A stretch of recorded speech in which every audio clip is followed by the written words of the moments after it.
नमस्कार। मैं वीरेंद्र कुमार अधिवक्ता और आप सभी यूट्यूब के दर्शकों श्रोताओं को मेरा प्यार भरा नमस्कार, सत श्री अकाल, जोहार। और आप सभी दर्शकों श्रोताओं को यूट्यूब के चैनल रियल नॉलेज पर स्वागत है। और आज मैं पुनः आप लोग के समक्ष पूर्व की भांति इस चैनल पर एक संक्षिप्त चर्चा लेकर उपस्थित हूँ। और आज का चर्चा का विषय है साध्य और साधन। और आज का चर्चा का मुख्य बिंदु है साध्य क्या है और साधन क्या है। क्या उत्तम साध्य की प्राप्ति के लिए उत्तम साधनों का होना जरूरी है? क्या उत्तम साध्य की प्राप्ति केवल उत्तम साधनों से ही प्राप्त करना उचित है या किसी भी रीति नीति से उत्तम साध्य की प्राप्त कर लेना उचित है? इस बिंदु पर बातचीत करने के लिए, चर्चा करने के लिए आप लोगों के समक्ष मैं यहाँ रियल नॉलेज चैनल पर उपस्थित हूँ। तो आइए अब हम चर्चा की शुरुआत करते हैं। तो सबसे पहले हम जानें कि साध्य क्या है और साधन क्या है। साध्य का क्या मतलब है और साधन का क्या मतलब है। जब हम शब्द के मतलब जानने का कोशिश करते हैं, जब हम किसी से किसी शब्द का मतलब पूछते हैं या जब हम शब्द के किसी शब्द के कोई मतलब बताते हैं, तो अक्सर हम उस शब्द के पर्यायवाची कोई दूसरा शब्द बोलते हैं। शब्द हमारे मनुष्य जाति द्वारा रचित गढ़ित शब्द जो है मनुष्य मानवों द्वारा रचित और गढ़ित होता है। और प्रत्येक शब्द हमारा कोई न कोई भाव की अभिव्यक्ति करता है, अभिव्यंजना करता है। साध्य और साधन शब्द से भी हमारे कोई न कोई भाव की अभिव्यक्ति होता है, अभिव्यंजना होता है। साध्य का मतलब होता है उद्देश्य, मकसद, लक्ष्य, टारगेट। और साधन का मतलब होता है किसी उद्देश्य के प्राप्त करने के तरीके, उपाय, जरिया, यंत्र। यह है साध्य और साधन का मतलब। अब दूसरा महत्वपूर्ण बिंदु है जो आज का चर्चा का विषय है कि क्या अगर साध्य उत्तम हो तो उस उत्तम साध्य के प्राप्ति के लिए कोई भी साधन अपना लेना जरूरी है या साधन की पवित्रता पर भी ध्यान देना जरूरी है या साधन के पवित्रता पर को विशेष महत्व देना जरूरी है या कोई भी रीति नीति से, चाहे कोई भी तरीके से उत्तम लक्ष्य के प्राप्त कर लेना उचित है। यह बात पर, इस बिंदु पर विचार करने के लिए चिंतन मनन लेकर के, विश्लेषण लेकर के आज मैं यहाँ आप लोग के समक्ष उपस्थित हूँ। सबसे पहले हम साध्य और साधन के बारे में विस्तार से जानें।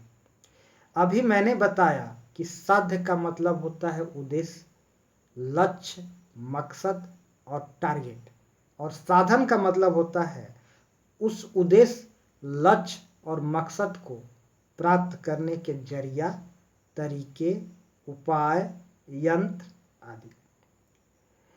यहाँ हम आपको बता दें कि यह मनुष्य जाति का अपने विचारों को लेकर के, अपने दृष्टिकोण को लेकर के, अपने दृष्टिकोण और विचार के प्रति यह एक दिमागी फितूर है जो साध्य और साधन को अलग अलग समझते हैं। दरअसल में यह एक भ्रम है। दरअसल में साध्य और साधन एक दूसरे से संबद्ध है, एक दूसरे से अभिन्न रूप से जुड़ा हुआ है और एक ही चीज का, एक ही वस्तु का, एक ही विषय वस्तु का, एक ही ऑब्जेक्ट का देखने का दो अलग अलग नजरिया, दृष्टिकोण का नाम है। उदाहरण के लिए आमतौर पर, समान तौर पर हम मिट्टी को मिट्टी जानते हैं, मिट्टी समझते हैं। लेकिन जब उस मिट्टी से कोई वस्तु निर्मित होती है जब उस मिट्टी से कोई खिलौना, या मान लें कि उस मिट्टी से कोई मूर्ति का निर्माण होता है, तो फिर हम उस मिट्टी का नाम मूर्ति या खिलौना देते हैं। दरअसल में वह खिलौना और मिट्टी परोक्ष रूप से, वह खिलौना और मूर्ति परोक्ष रूप से मिट्टी ही होता है। ठीक उसी प्रकार एक ऑब्जेक्ट को, कॉमन ऑब्जेक्ट को, सामान्य ऑब्जेक्ट को देखने का दो अलग अलग नजरिया है, साध और साधन। साध और साधन एक ही वस्तु को, एक ही चीज को देखने का दो अलग अलग नजरिया है। इसके अतिरिक्त साध और साधन और कुछ नहीं है।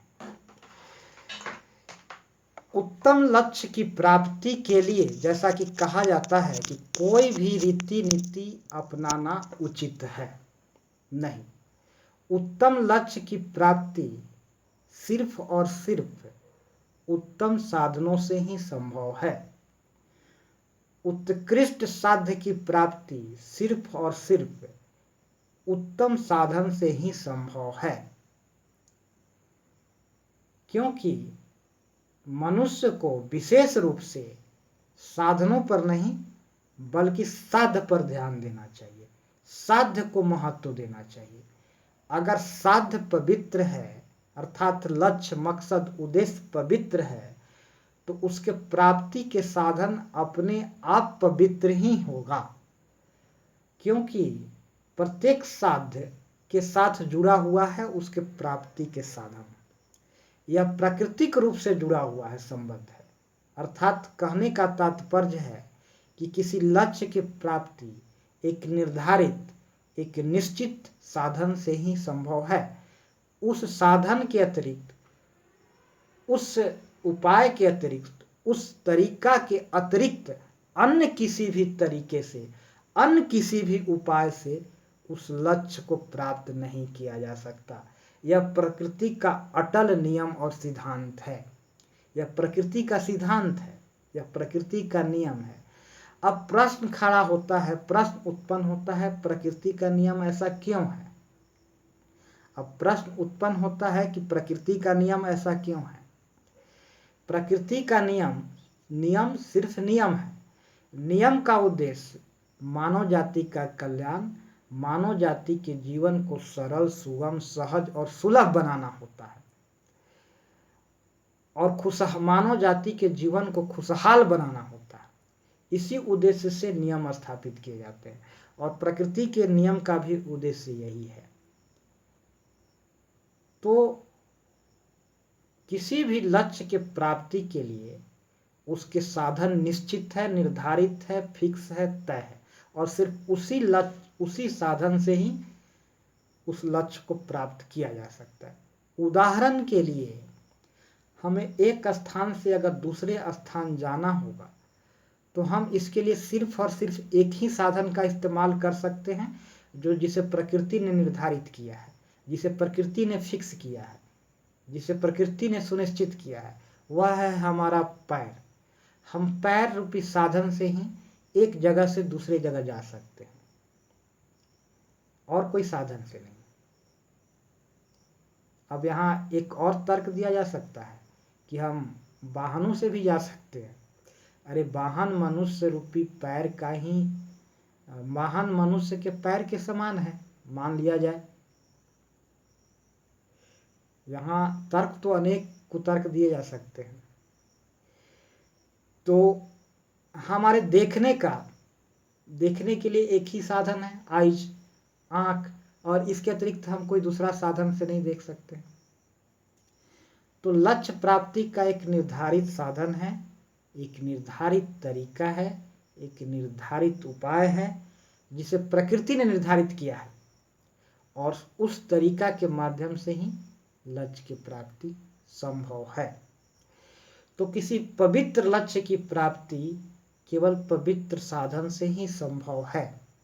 अर्थात दूसरे शब्दों में यदि हम कहें, तो यदि हमें अधिक पवित्र लक्ष्य या उद्देश्य या मकसद प्राप्त करना है, तो हमें उसके प्राप्ति के साधनों को लेकर के यह प्रश्न खड़ा करना कि यह गलत है या सही, यह गलत है सही नहीं, यह गलत है, यह प्रश्न खड़ा करना कि यह गलत है अपने आप में अनुचित है।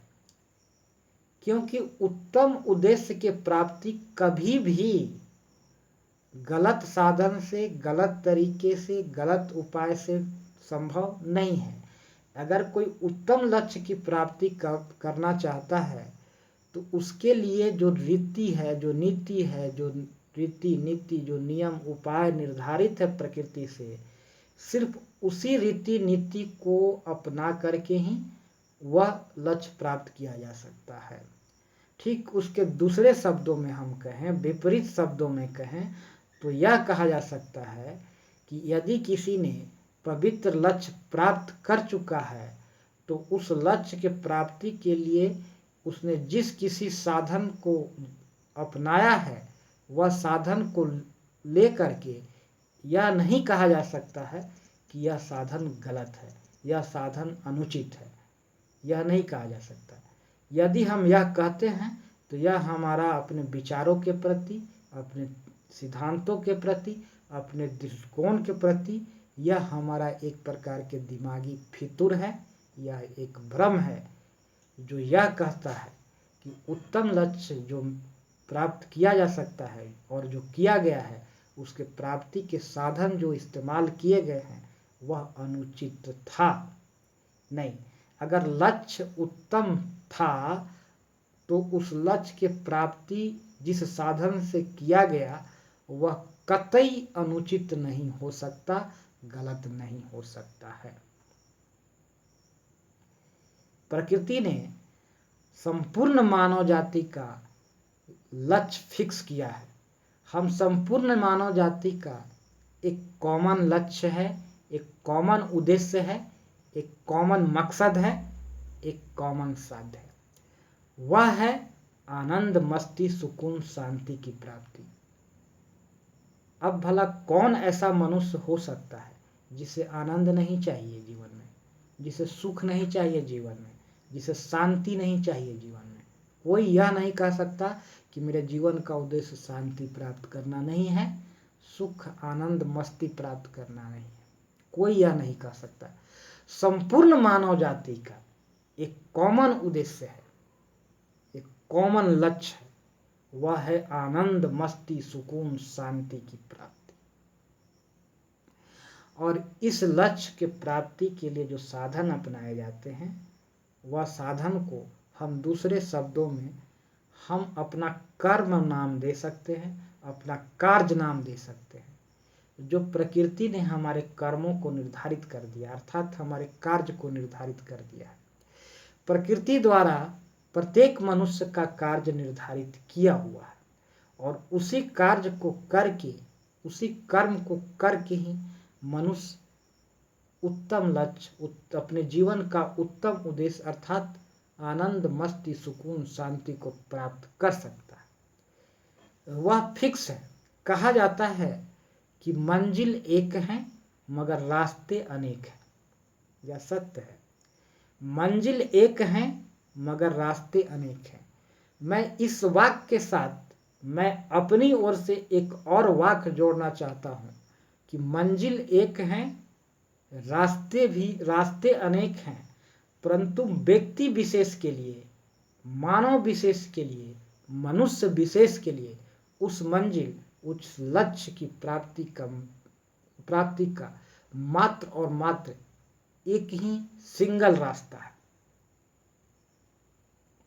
पुनः मैं इस वाक्य को दोहराना चाहता हूं कि कहा जाता है कि मंजिल अनेक हैं लेकिन रास्ते अलग अलग हो सकते हैं। मैं इस वाक्य के साथ अपनी ओर से एक वाक्य जोड़ना चाहता हूं कि मंजिल एक है, रास्ते अनेक हो सकते हैं, परंतु मानव जाति के लिए, व्यक्ति विशेष के लिए, मानव विशेष के लिए, मनुष्य विशेष के लिए उस लक्ष्य, उस मकसद को प्राप्त करने का मात्र और मात्र, सिर्फ और सिर्फ एक ही रास्ता है, एक सिंगल रास्ता है, एक सिंगल उपाय है।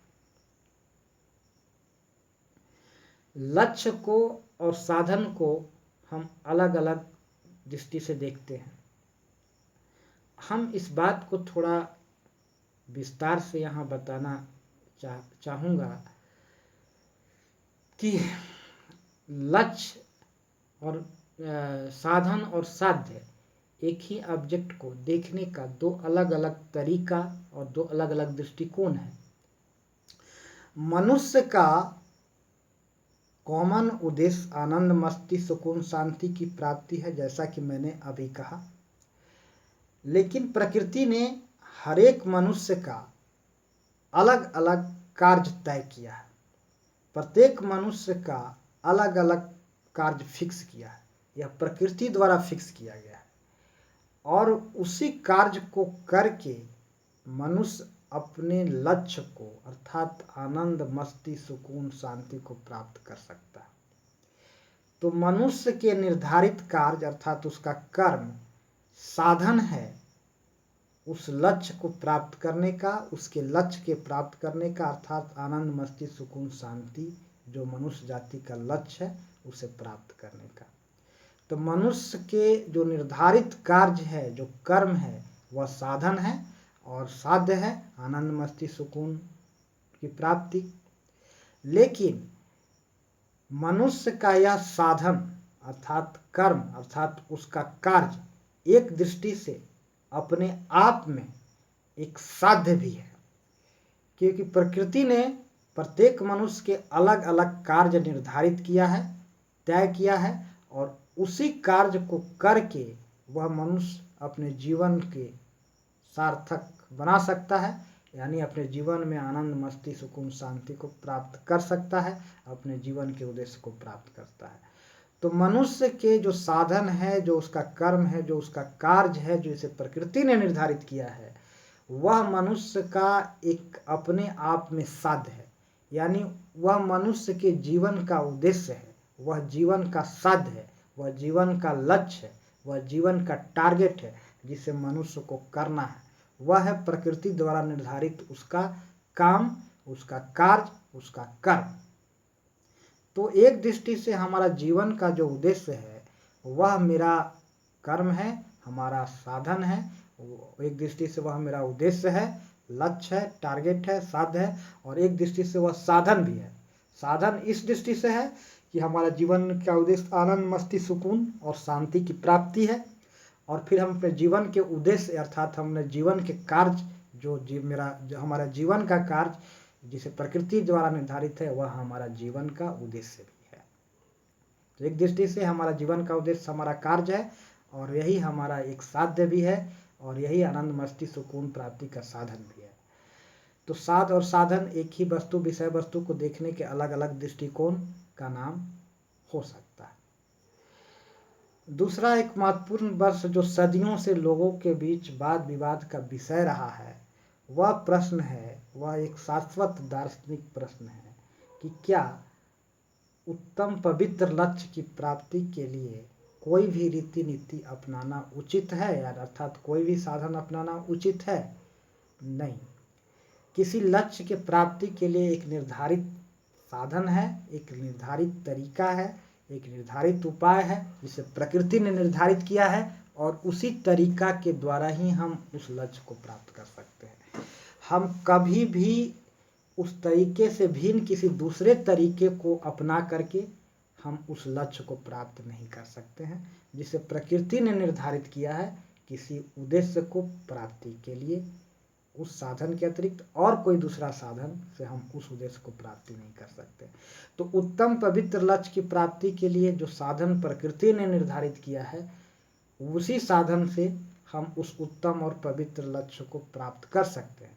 और प्रकृति द्वारा निर्धारित साधन कभी निकृष्ट, अधम और बेकार, गलत नहीं हो सकता है। यह जान लेना जरूरी है कि प्रकृति द्वारा किसी लक्ष्य को, साध्य को प्राप्त करने के लिए जिसे प्रकृति ने जो साधन निर्धारित किया है वह कभी गलत और अनुचित नहीं हो सकता है।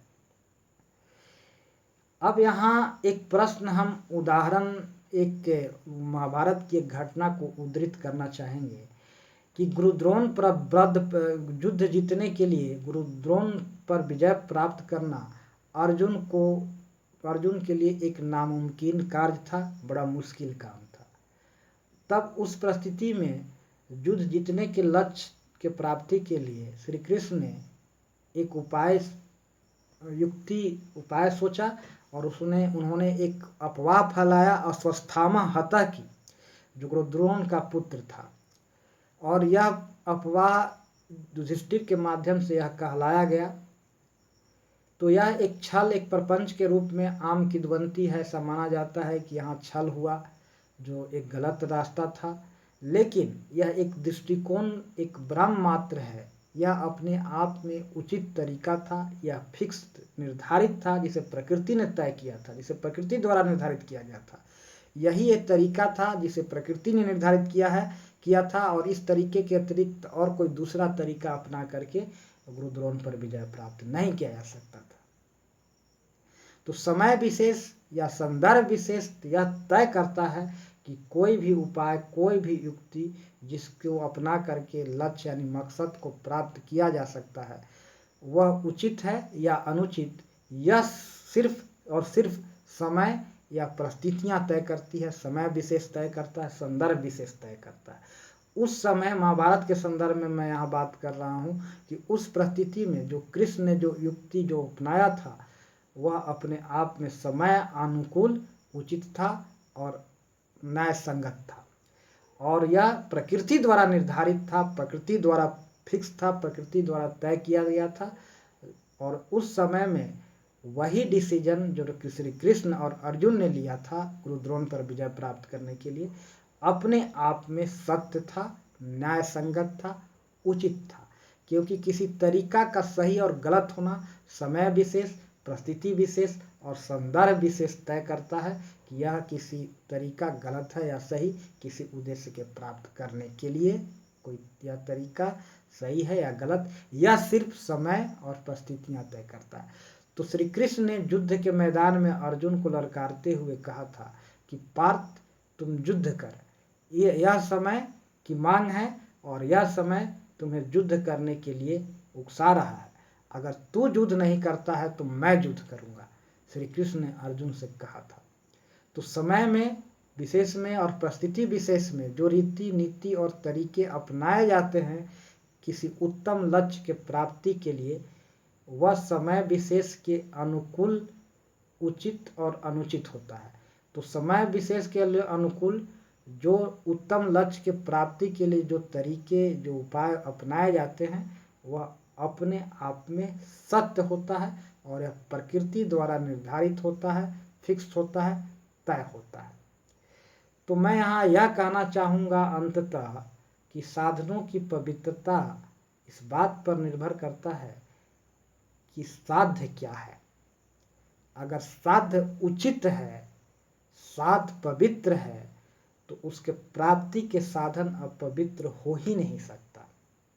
दूसरे शब्दों में, यदि आपने किसी उत्तम साध्य की प्राप्ति की है और उसके लिए जो साधन अपनाया है, उस साधन पर यह प्रश्न नहीं खड़ा किया जा सकता है कि यह साधन गलत था।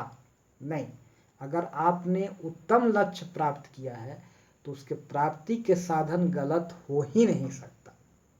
तो उत्तम लक्ष्य की प्राप्ति केवल उत्तम साधनों से ही संभव है, क्योंकि प्रकृति किसी लक्ष्य के प्राप्ति के साधन निर्धारित कर दिया है। यह प्रकृति का नियम है, इसे हम तय नहीं करते, इसे मनुष्य तय नहीं करता। किसी लक्ष्य के प्राप्ति के साधन प्रकृति द्वारा तय है और प्रकृति द्वारा तय साधन गलत नहीं हो सकता। तो लक्ष्य के संदर्भ में और साधन के संदर्भ में जो सदियों से विवाद रहा है कि क्या उचित लक्ष्य की प्राप्ति किसी भी साधन से कर लेना उचित है, किसी भी तरीका अपना ले के उचित लक्ष्य का प्राप्ति करना उचित है, तो यहाँ मैं इस प्रश्न का उत्तर देते हुए अंततः कहना चाहूँगा कि उत्तम लक्ष्य की प्राप्ति के लिए जो साधन है वह निकृष्ट नहीं हो सकता। उस लक्ष्य की प्राप्ति के साधन प्रकृति द्वारा निर्धारित है और प्रकृति द्वारा प्रदत्त है, प्रकृति द्वारा फिक्स है और प्रकृति द्वारा निर्धारित साधन गलत नहीं हो सकता है। अर्थात उत्तम लक्ष्य की प्राप्ति के लिए जो साधन अपनाए जाते हैं उसे गलत ठहराना उचित नहीं है। प्रकृति उत्तम लक्ष्य की प्राप्ति केवल उत्कृष्ट साधन से ही संभव है। और आज मैं अपनी चर्चा का यही विराम देता हूँ। जय हिंद, जय भारत, नमस्कार। सभी दर्शकों को मेरा प्यार भरा नमस्कार। जय श्री राम। और आप सभी दर्शकों से अनुरोध है, गुजारिश है कि यदि आपको चर्चा अच्छी लगे तो इस चैनल को सब्सक्राइब करें और लोगों के साथ इस वीडियो को शेयर अवश्य करें। लोगों को यह वीडियो शेयर अवश्य करें। जय श्री राम। नमस्कार।